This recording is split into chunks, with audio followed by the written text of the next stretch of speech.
What up? It's Jimmy from odds.com. This is a clip from our big NCAA basketball show. Check out the entire show. Hit the link at the bottom of the screen. It's available exclusively on odds.com. We move on to 6 p.m. Eastern action and hit the A10. This was a game I was talking about. Very exciting look. St. Louis Billikens, 11-4, 4-3 in the A10 at VCU Rams, 16-5, 9-3 in the A10. We're at Stuart C. Siegel Center in Richmond, Virginia. We have St. Louis opening up as 2-point favorites. That's moved to 2.5. And as we were speaking, a bunch of books moved it to 3. This total opened up at 135.5. We do see a couple 135s on the board. St. Louis had their 4-game winning streak snapped in an ugly 76-53 loss at Dayton on Friday night as 5.5-point favorites. They were down 43-23 at the half. They had no one scoring double digits. Leading scorers Javonte Perkins and Jordan Goodwin, who combined average 31.7 points per game, scored 7 points each. And this is an offense that usually rolls. I mean, they average 76.9 points per game. They get 18.3 assists per game. They hit 46.5% from the field, 34.3% from three, and 70.4% from the stripe.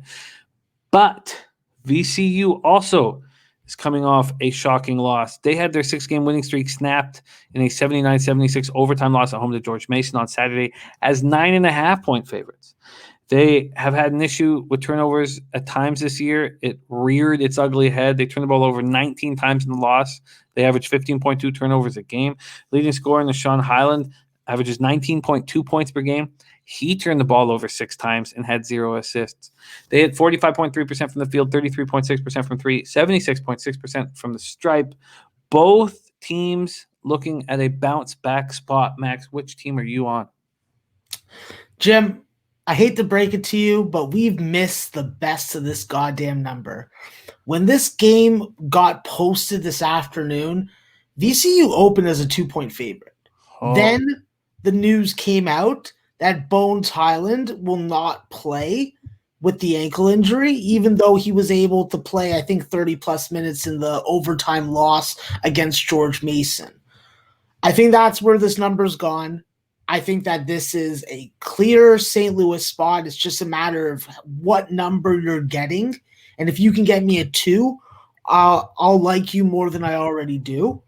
And I'll say this, Jim. Listen, that Dayton loss gave you a very, very big spotlight on what you need to do to beat this St. Louis team. And when you look at it, Hassan French, 18 minutes, foul trouble the whole game, could not get into rhythm, could not produce, could not be a defensive stalwart. Javonte Perkins and Jordan Goodwin went frickin' 5 for 30 from the field combined. You're not winning games like that. You're not. And listen, it's a tough matchup with or without Bones Highland to go into VCU and beat them. You haven't beat them in 5 years there. Regardless of who's there, I don't give a shit about your 7 or 10-year trends. They mean absolutely nothing to me. It's college basketball, not pro sports. But it is worth pointing out that they do have the bugaboo on their back. So this is the time to fucking get it off. I think that St. Louis is going to bring the D. They're going to be able to guard without fouling. They're going to be able to establish their 3-point shooting, and they're going to hit 8 or more of them. They're going to bang on the offensive glass against VCU. Hassan Ward, Vince Williams, these guys can grind. Jameer Watkins, he's going to be that X factor. He's going to be that difference maker for Bones Highland. They're going to play a little bigger. They're going to play a little stronger at the wings. They still have Ace Baldwin running the point. You know, this is not going to be a walk in the park for St. Louis. I do not think it's going to be an easy game for them. They're going to have to bring their best. And when you lose by that much to Dayton, I don't care that Dayton was at home or any of that bullshit. I just have to look at the number. The number says St. Louis. We're getting the ass end of it, but I'm going to ride it.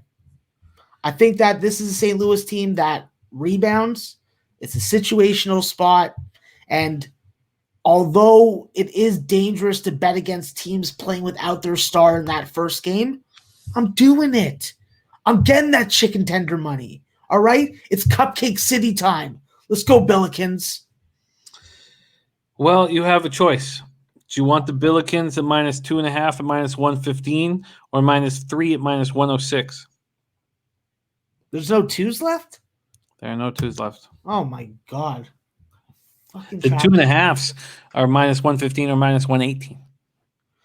Yeah, I'll take the -115. All right. That's the Billikens -2.5, -115 at Bet365.